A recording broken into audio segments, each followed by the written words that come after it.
मौत जिस दिन आ जाए दुनिया की दौलत क्या होगा रूह तन से उड़ जाए मुर्दा की हालत क्या होगा।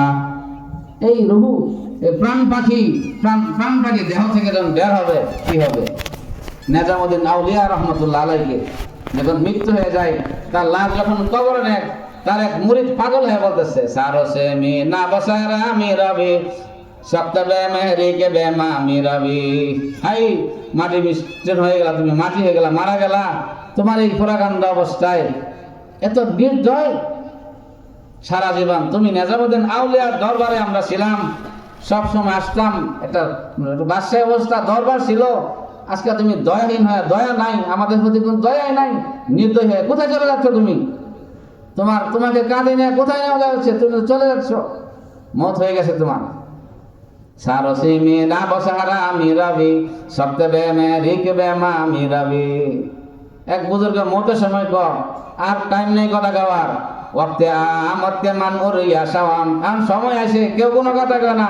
এই কিছুক্ষণ পরে আমার কাপড় চোর খুলবা, উলঙ্গ করবা, এখন কাপড় পরাইবা। ওয়াক্তে আমতে মান উরিয়া শাওয়াম জিসমে বগজা রমসারা সার যা শাওয়াম। খালি আমার দেহ তো খুলবা, এবার এই খালি দেহ ভরে থাকবো, আমার রুহটা শুধু উপর দিয়ে উঠে যাওয়া শুরু করবে। এই ভেবে আমার অবস্থা। বুজুর্গ কইতেছে, আমরা কোন কাতারে জানি না, আমাদেরও তো মত হবেই। যেহেতু পয়গম্বরের মৃত্যু হয়েছে, একজন পয়গম্বর ঈসা পয়গম্বর বাকি আছে, ওনার মৃত্যু হবে মুহাম্মদ সাল্লাল্লাহু আলাইহি ওয়াসাল্লামের উম্মত হওয়ার পরে। ইমাম মাহাদির সঙ্গে সে এই ইসলামের শেষ জিহাদ যুদ্ধ পরিচালনা করবে হযরত ঈসা আলাইহিস সালাম ইমাম মাহাদির সঙ্গে। এরপরে আর যুদ্ধ হবে না, খ্রিস্টান ইহুদিদের রাজত্ব হবে, খ্রিস্টান জাতি কাবাঘরকে শহীদ করবে। এমত অবস্থা আল্লাহ ফেরেশতাদের মাধ্যমে হজরে আসওয়াদ পাথরকে আসমানে উঠায় নেবেন। মাকামে ইব্রাহিমের একটা পাথর আছে, ওই পাথরটা উঠায় নেবেন, কাবাঘরকে খ্রিস্টান জাতি শহীদ করবেন। অনেক লম্বা কাহিনী। কিয়ামতের আলামতের মধ্যে এও একটা আলামত, খ্রিস্টানদের হাতে কাবাঘর শহীদ হয়ে যাবে, আস্তে আস্তে খ্রিস্টান ভরে যাবে। এদের সংখ্যা এমন হবে 30-40টা সন্তান এক মায়ের পেটে হবে। দুনিয়া ভরে পিঁপড়া যেমন অসংখ্য গণিত গণনা আদমসভায় তখন ব্যর্থ হবে, খ্রিস্টান এই পরিমাণ হবে। আল্লাহ খ্রিস্টান জাতির উপর আসমান ভেঙে দিবে, তারকা গ্রহ নক্ষত্র সবকিছু ভেঙে দিবে, চন্দ্র সূর্য ভেঙে দিবে খ্রিস্টানদের উপর। শেষ সময় খ্রিস্টানদের রাজত্ব চলে। এরা বলবে আমাদের দুনিয়াতে যত কিছু করছি, আমাদের চেষ্টা সাধনা আমরা সফলতা অর্জন করছি, আমাদের হাতে দুনিয়া চলে আসছে। ইমাম মাহদি ঈসা নবী পর্যন্তই মুসলমানের জিহাদ বাকি থাকবে, আল্লাহ বলনের বাকি থাকবে। আল্লাহ মুসলমানদেরকে তখন দক্ষিণের গরম বাতাসে রূপ দিয়ে মেরে ফেলবে, মারা যাবে। ঈসা পয়গম্বরের মৃত্যু হয় না, সমস্ত পয়গম্বরের মৃত্যু হয়েছে। ওলি আল্লাহ গাউস কুতুবদের মৃত্যু হচ্ছে, আরো ওলি আল্লাহ সে মৃত্যু হবে, সামনে আরো হবে। এই মৌত, আল্লাহ রাব্বুল আলামিন আমাদের সবাইকে মৌতের ব্যাপারে আগাইবার জন্য তৌফিক দান করুন। মৌতের পরে, মৌতের আগে আমাদের কারণে মৌত যাদের হয়ে যায় তাদেরকে নিয়ে আমাদের কথা কিছু কয়েকটা বাঙ্গা আমল বলি, যতটুকু আমার মনে পড়ে। আল্লাহু আকবার। মানুষের যখন মৌত হওয়া শুরু করে, জীবিতবাসী এমন এক ব্যক্তির সামনে আমরা হাজির হইতেছি, তার মৃত্যু হচ্ছে না, দুনিয়াও সে বুঝে না, সে মাঝখানে অবস্থায় আছে। মৌত যাদের হয়, মনে করে আমাদের সে উপর টান বলে, শ্বাস লম্বা টানে উপর টান বলে। দুনিয়াতে অনেক মানুষ যারা রোগীদের পাশে যায়, তারা মৌত দেখতে পায়। আমি একটা মৃত্যু দেখছি, পা থেকে যে মরে আসে, দেখা যায় মারা যাচ্ছে, বোঝা যায়। একটা লাশ আমি দেখছি, একজন মৃত্যু দেখছি আমি। এমন অবস্থায় যদি কেউ দেখে, রাসূল করিম সাল্লাল্লাহু আলাইহি ওয়াসাল্লাম আমল শিখাইছেন, জীবিতবাসী তার সাথে কি আচরণ করবে। যে কেউ আমল করতে পারে, এইভাবে আমল করবে। মৃত্যু হয়ে যাচ্ছে, হাদিস শরীফে আছে, তার মাথার পাশে বসে সূরা ইয়াসিন তেলাওয়াত করবে, তার আত্মা সহজে বের হবে। মাথার পাশে বসে সূরা ইয়াসিন তেলাওয়াত করবে, তার আত্মা সহজে বের হবে। এবং পাশে যারা আছে তারা 2 শাহাদাত পেশ করবে, আশহাদু আল্লা ইলাহা ইল্লাল্লাহ ওয়া আশহাদু আন্না মুহাম্মাদার রাসূলুল্লাহ। 2টা কলেমা, বেশি জোরেও না, একেবারে আস্তেও না, স্বাভাবিকভাবে দুজনে কথা বললে আরামের সহিত কথা শুনে এভাবে বলবে, আশহাদু আল্লা ইলাহা ইল্লাল্লাহ ওয়া আশহাদু আন্না মুহাম্মাদার রাসূলুল্লাহ। আস্তে বললে শুনবে না, জোরে বললে সে বিরক্ত হয়ে যাবে। বিরক্তি অবস্থায় যদি কটু কথা কইলা, এই 2 শাহাদাতের বিপরীত কথা এসে এই অবস্থাটা কুফরি কথা হয়ে যেতে পারে। এজন্য আস্তে আস্তে সে পড়তে থাকবে, আশহাদু আল্লা ইলাহা ইল্লাল্লাহ ওয়া আশহাদু আন্না মুহাম্মাদার রাসূলুল্লাহ। আর সব হলে সূরা ইয়াসিন মাথার পাশে বসে, মুখের পাশে না, মাথার পিছনে বসে সূরা ইয়াসিন তেলাওয়াত করবে। তখন অনেক ফেরেশতারা তার রূহকে নিতে আসে। রাসূল করিম সাল্লাল্লাহু আলাইহি সাল্লামের, রাসূলুল্লাহ সাল্লাল্লাহু আলাইহি সাল্লামের জান যখন বের হবে, 3 দিন পর্যন্ত জিবরিল আমিন আলাইহিস সালাম ওহী ছাড়াই খালি খালি দেখা করতে আসা। বলে, ইয়া রাসূলুল্লাহ, আমাকে কেমন মনে হয়? রাসূল বললেন, তোমাকে পেরেশান মনে হয়।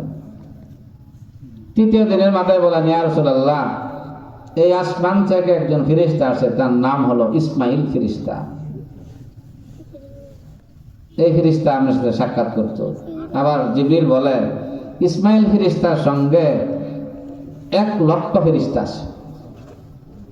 1 লক্ষ ফেরেশতা আছে, এদের প্রতিজনের সাথে আরো 1 লক্ষ করে ফেরেশতা আছে।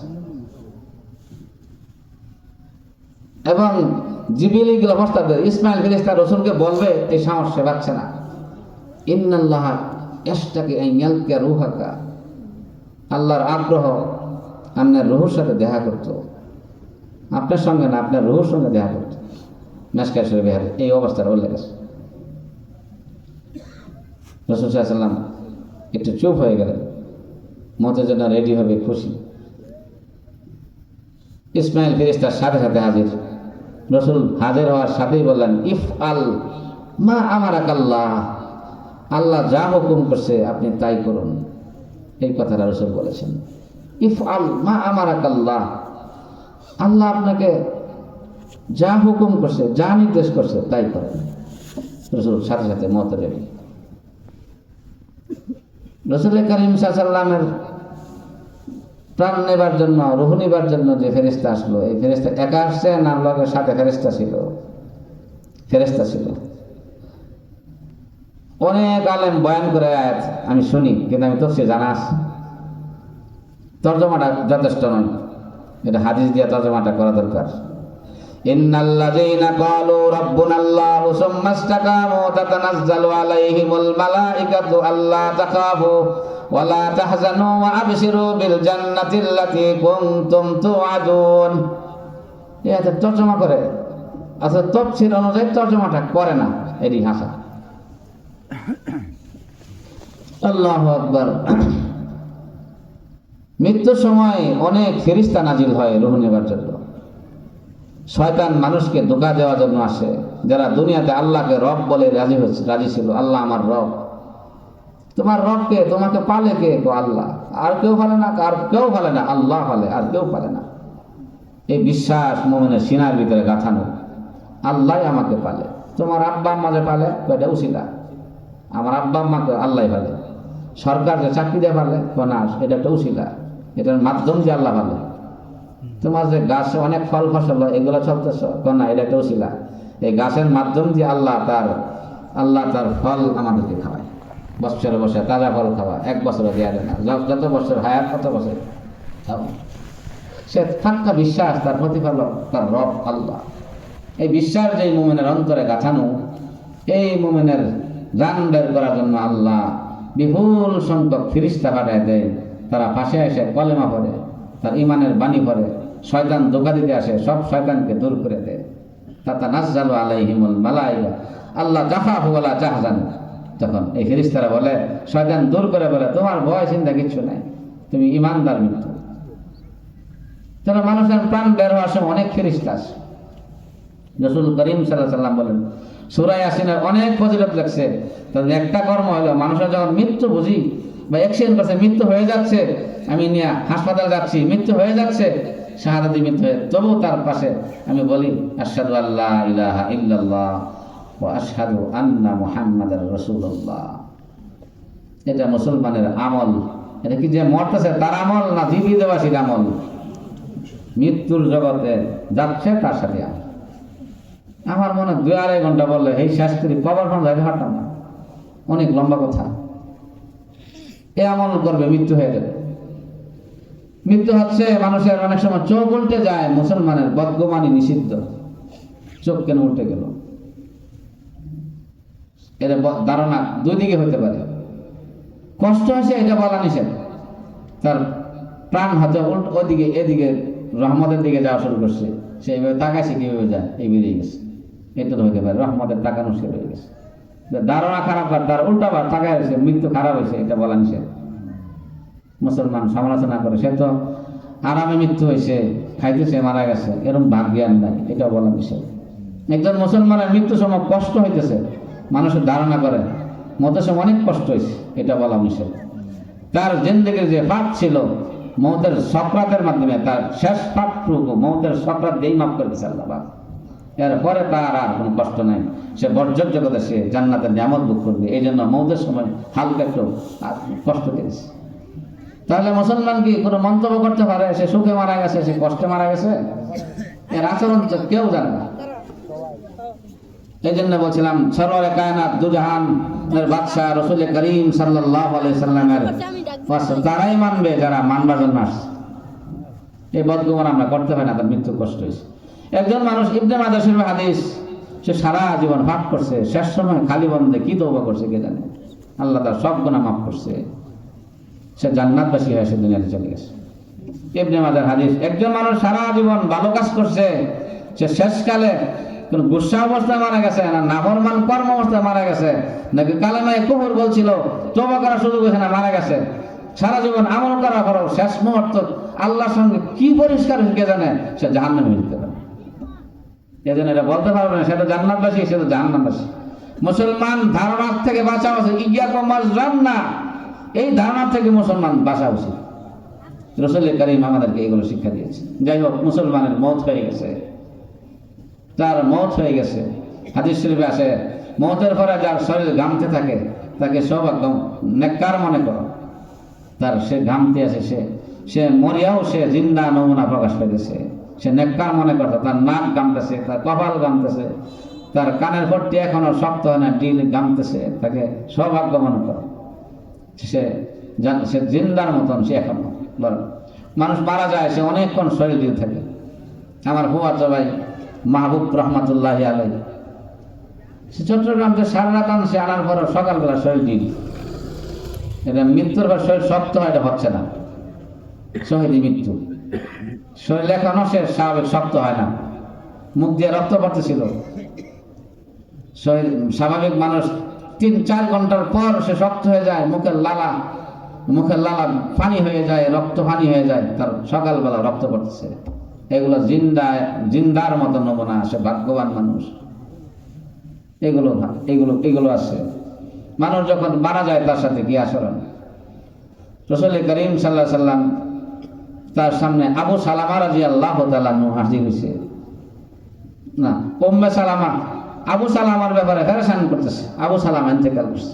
রাসূল উম্মে সালামাকে বলেন, ইজা আসাবাতুম মুসিবা ক্বালু ইন্না লিল্লাহি ওয়া ইন্না ইলাইহি রাজিউন। হে উম্মে সালামা, তুমি বলো ইন্না লিল্লাহি ওয়া ইন্না ইলাইহি রাজিউন। মানুষের যখন বিপদ হয় তখন বলবে ইন্না লিল্লাহি ওয়া ইন্না ইলাইহি রাজিউন। দুঃসংবাদ আসছে, অমুক অ্যাক্সিডেন্ট করছে, খালি মরলেই নিলাম আর অ্যাক্সিডেন্ট সংবাদ আসছে, ইন্না লিল্লাহি ওয়া ইন্না ইলাইহি রাজিউন।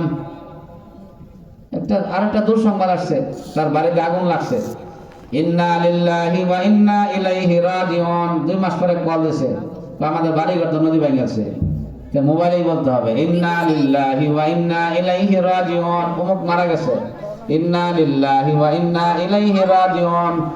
অমুকের পেট ব্যথা, এই শুধু এই আমল ইন্না লিল্লাহি ওয়া ইন্না ইলাইহি রাজিউন। এগুলো মুসলমানের নবীর শিক্ষা। মুসলমান এই কথা বলবে। তুমি মৃত্যু হয়ে গেছে, এখন বলো ইন্না লিল্লাহ। মানুষ শুনলেও বলবে ইন্না লিল্লাহি ওয়া ইন্না ইলাইহি রাজিউন। আমাদের সমাজে এখন বদ্রশ্রম আছে, মানুষ মারা গেলে তারা ভালো লাগে না, ওটা মরে ভালো হয়েছে। এরা তো নবী শিক্ষা দিচ্ছে না যে মরে ভালো হয়েছে না, ইন্না লিল্লাহি ওয়া ইন্না ইলাইহি রাজিউন। তার ব্যাপারে তো আমরা আল্লাহর জন্য, এই মুর্দাও আল্লাহর জন্যই, তোর মওতটাও আল্লাহর জন্যই আল্লাহ মৃত্যু দিয়ে দিছে, আবার আমরা সবাই আল্লাহর কাছে ফিরে যান। এই কথাই তো ইন্না লিল্লাহি করবে। মানুষ মারা যাওয়ার সাথে সাথে কতগুলো কাজ আছে, সাথে সাথেই কাজ, এটা লেট করে না। হিন্দুদের দেহ এবং খ্রিস্টানদের দেহ এগুলোর সাথে যে আচরণ মুসলমানের সাথে, মুসলমান এখন মারা যাওয়ার পরে এই আচরণই করতেছে। মারা যাওয়ার সাথে সাথে তার শরীরের গিরাগুলো নরম হয়ে গেছে, ঢিলা হয়ে গেছে, পরে শক্ত হয়ে যাবে। দিল থাকার সময়ে তাকে তাড়াতাড়ি গোসল দাও। শক্ত হয়ে গেলে গোসল ভালোভাবে দেওয়া, যেভাবে গোসল দেওয়ার নিয়ম হবে গোসল দেওয়া যায় না। আমাদের দেশে একটা আগরবাতির নিয়ম আছে, যখন গোসল দেওয়া হয় খাটের চতুর্দিকে আগরবাতি দেয়। ফতোয়া আলমগীরিতে এই কথা উল্লেখ আছে, মানুষ মারা গেলে তাকে 3 ভাবে আগরবাতির ধোঁয়া দিতে হয়। মারা যাওয়ার সাথে সাথে তার চতুর্দিকে 3 বার আগরবাতির ধোঁয়া দিবে অথবা আগরবাতি জ্বালা দিবে। 3 বার না দিলেও কম সাথে সাথে আগরবাতি ধরাই দিবে। এবং গোসল দেওয়ার সময় ডান হাতের পাশ থেকে আগরবাতি জ্বালাইয়া ধোঁয়া দিবে, পায়ের পাশে যাইয়া মাথার পাশে এসে আবার ডান হাতের দিকে আসবে। আবার 3 তপ করে 3 বার করে আগরবাতি। 3য় নম্বর আগরবাতির দোয়া, গোসল দেওয়া শেষ, কাফন পরানো হয়েছে, তখন চতুর্দিকে আগরবাতির দোয়া দিবে। এই 3টার কারণ উল্লেখ করছে।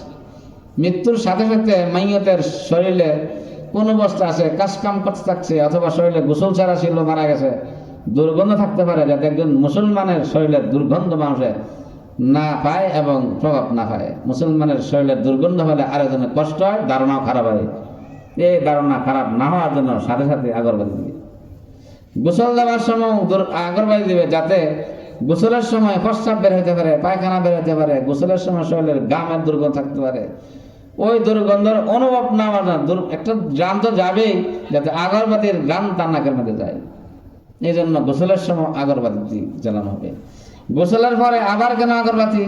স্বাভাবিক যখন মানুষটা মারা গেছে তার নাক দিয়া কিছু দুর্গন্ধর গান চলে আসতে পারে, পায়খানা প্রস্রাবের রাস্তা দিয়েও মলমূত্র বের হয়ে যেতে পারে এবং দুর্গন্ধ আসতে পারে। ওটা যাতে যারা দেখতে আসে তারা যাতে না হয়, এই জন্য 3 বারে আগরবাতি দিতে হবে। মানুষ যখন মারা যায় সাথে সাথে আমল, তাকে গোসল দাও। গোসল দেওয়ানোর মাঝে কিছু নিয়ম আছে, যারা দেয় এই কথাটা টানতেছি না। গোসল দেওয়ানোর পরে গোসল দেওয়ার সময় একটা নিয়ম আছে, পুরুষকে গোসল দেবে, মেয়েরা মেয়েকে গোসল দিবে। এমনকি নিজের মাকে দেখা দেওয়া যায়, বোনকে দেখা দেওয়া যায়, তবু ভাই তার বোনকে গোসল দিবে না, ভাই তার মাকে গোসল দিবে না, গোসল দিবে মেয়েকে।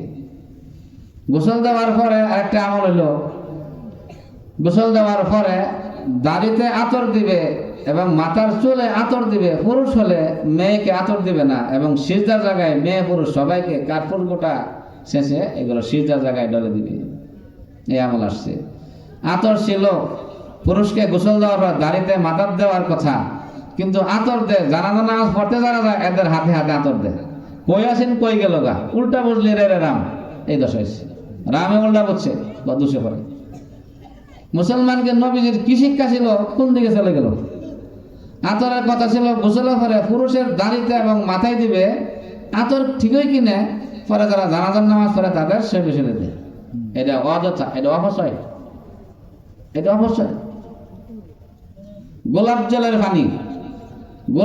পানি দেয় গোসলের পরে, হালকা গোলাপ জলের পানি দাড়িতে এবং মাথায় চুলে দিবে, যাতে এই গোলাপ জলের পানি দেওয়ার একটু সুগন্ধি হয়, অথবা পরিষ্কার দাড়িতে এবং মাথায় দিবে। এখন গোলাপ জল ছিটাইতে এখন এটা কমে গেছে অনেকটাই, আলেমদের বলা বলিতে। জানাজা পড়তে আসে এদেরকে গোসল করে দেয় গোলাপ জল দা, কয়াসিন দাড়িতে এবং মাথায় গোসলের শেষে দেওয়ার জন্য, এবং শরীর মুছে আতর দাড়িতে মাথায় দেওয়ার কথা। এটাকে চাই টিকিটটা আসে বলছি। আর একটা কথা বলে দিই, অনেক কথা শেষ হতো না। আমাদের দেশে মাটি দেওয়ার সময় দোয়া পড়ে, মিনহা খলাকনাকুম ওয়া ফিহা নুঈদুকুম ওয়া মিনহা নুখরিজুকুম তারাতান নুখরা। এটা মুস্তাহাব আমলের ভিতরে পড়ে না, এটা শুধু বিসমিল্লাহ বলে মাটি দিবি। হাদিস শরীফে লাশ কিভাবে নামাইবে, পশ্চিম দিকে রেখে পরে লাশ নামাইব। লাশ নামানোর সময় দোয়া আছে, বিসমিল্লাহি ওয়া আলা মিল্লাতি রাসূলিল্লাহ। দেখেন এখানে দোয়া আছে, কিন্তু মিন্না খালাকনাকুমের দোয়া এটা মুস্তাহাব আমলের ভিতরে পড়ে না। কিন্তু এটা এমন রেওয়াজ হয়েছে, দলিল ছাড়া রেওয়াজ হয়েছে। এটা একজনে ভুল করে দেয় আর সবাই তালা তালা ভুল করে। কোরআন শরীফ আয়াত মিনহা খালাকনাকুম ওয়া ফিহা, এর দাওয়াতে আয়াত। এর দাওয়াত কাফেরদেরকে আল্লাহ বোঝাচ্ছে, তোমাদেরকে সৃষ্টি করলাম, এই আয়াতের সব অর্থ আছে। এটা এখন এমন ভাবে দলিল ছাড়া নামানো হয়েছে, দলিল ছাড়া রেওয়াজ হয়েছে। ভুল করতেছে মিন্না খালাকনাকুম, অথবা মৃত্যুকে দাফন দিতেছে, এই মুহূর্তে আয়াতটা মিশা করতেছে। খালাকনাকুম, কে খালাকনাকুম? খালাকনাকুম ওয়া ফিহা নুইদুকুম। সারা জীবন যারা শুদ্ধ করছেন, এখন এটা এই দোয়া ভুল আয়াত করবে কেন, মাফ করবো কিভাবে? ওয়া ফিহা নুইদুকুম ওয়া মিনহা নুখরিজুকুম তারাতান উখরা। শুদ্ধ রাখা, শুদ্ধ কথা না, কিন্তু এই ভুল, এটা ভুল তেলাওয়াতে, ভুল রাস্তা, বিনা দলিলে এটা মুস্তাহাব হতে পারে না। এটা এমন ভাবে না বললেও হুজুর আমি কয়ে দেন, মোল্লা কয়ে দেন, মাটি দিবেন বিসমিল্লাহ, বিসমিল্লাহ মাটি দিবেন। রাসূল করিম সাল্লাল্লাহু আলাইহি ওয়াসাল্লাম বলেন, মাটি দিলে কি লাভ, এক মুঠ মাটি দিলে কি লাভ, যা যা ফল কি লাভ, এগুলো লেখা আছে। লাস্ট নামাইবে এই দোয়া কথা আছে, বিসমিল্লাহি ওয়া আলা মিল্লাতি রাসূল। এই সময় বীর কিভাবে নামাবো, কিভাবে গামছা ধরবো, হাউ মাউ বিসমিল্লাহ ওয়া আলা মিল্লাতি রাসূল কোন নামি নেই। ওটা কইতে গেলেও শরম, আমরা পাঞ্জাবে গেলে কইলেও শরম, কইলেও মানে না। সময় বিসমিল্লাহি ওয়া আলা মিল্লাতি রাসূলিল্লাহ এটা বলেই যারা নামাবে তারা এই দোয়াটা পড়বে, বিসমিল্লাহি ওয়া আলা মিল্লাতি রাসূলিল্লাহ। ওটা কোনো কথা নাই। কবর দেওয়া শেষ, এখানে দোয়ার ইন্তজাম করা হয়। হাদিস শরীফের মধ্যে আছে, ওয়াল ইয়াকরা ফাতিহাতাল বাকারা, ওয়াল ইয়াকরা ইনদা রাসি ফাতিহাতাল বাকারা ওয়া ইনদা রিজলাইহি খাতামাতাল বাকারা। সূরা বাকারা শুরু আয়াত শেষ আয়াত দাফনের পরে পড়ার কথা আছে। কিন্তু যদি দোয়া করে, এই যে দোয়ার একটা ইন্তজাম, দোয়া তো জানাজার সময় হয়ে গেছে, আল্লাহুম্মা গফির লি হাইয়িনা, আল্লাহ আমাদের জীবিতদেরকে মাফ করো, ওয়া মাইয়িতিনা, আমাদের মৃতদেরকে মাফ করো, ওয়া শাহিদিনা ওয়া গায়িবিনা, যারা হাজির হয়েছে তাদেরকে মাফ করো, গায়িবিনা, যারা হাজির হইতে পারে না, গায়বে আছে, হাজির হয় না যারা, তাদেরকে মাফ করে দাও, ওয়া সাগীরিনা ওয়া কাবীরিনা, আল্লাহ আমাদের ছোটদেরকে মাফ করো, বড়দেরকে মাফ করো, ওয়া যাকারিনা ওয়া উনসানা, আমাদের পুরুষদেরকে মাফ করো, মেয়েদেরকে মাফ করো। আল্লাহুম্মা মান আহয়াইতাহু মিন্না ফাআহি আলাল ইসলাম, আল্লাহ আমাদের যারা জীবিত রাখবা, মওত দিবা না, জীবিত অবস্থা ইসলামের জীবনে রাখিও। ওয়া মান তাওয়াফাইতাহু মিন্না ফাতাওয়াফাহু আলাল ঈমান, আর মৃত্যু দিলে ঈমানের সহিত মৃত্যু দিও। এটা তৃতীয় তাকবীরের পরে আল্লাহু আকবার, এই দোয়াটা তাকবীর বলার পরে জানা সূরাতের মধ্যে দোয়া করাতেছে। আর কে দোয়া লাগে? যদি দোয়া হয়, যদি দোয়া লাগে, ওই যে সূরা বাকারার আয়াত, সূরা বাকারা শুরু শেষ পর্ব জিয়ারত করতে হবে, জিয়ারত করে পশ্চিম দিকে মুখ করে দোয়া করতে পারে, যে করলো করছে, যে গেছে গেছে, কার দোষ? দোয়া তো জানাজার ভিতরে হয়ে গেছে। আল্লাহ রাসূল এমন একটা বিধান শিখাই গেছে, প্রত্যেকটা মানুষ মারা গেলে এই দোয়া জানাজার মধ্যে ভর্তি আছে, এটা তো মিস নাই। এরপরে দোয়া তো মরণ পর্যন্তই করবো। আল্লাহ পাক আমাদের সবাইকে পিছন থেকে মূল্যবান মেহমান যারা কথা বলবেন তারা, আমি তো কিছু কথা আলোচনা করলাম এই বিষয়ে, আর অনেক লম্বা কথা, যদি 2-2.5 ঘন্টা বললে তো শেষ হতো না। এই আমলগুলো কি কি আমল করবো, কিভাবে কি করবো, আল্লাহ আমাদের সবাইকে ওলামায়ে হক্কানি যখন আমরা কথা শুনবো এগুলো মানার জন্য, বুঝার, মানার, আমল করার জন্য আল্লাহ আমাদের তৌফিক দান করুন।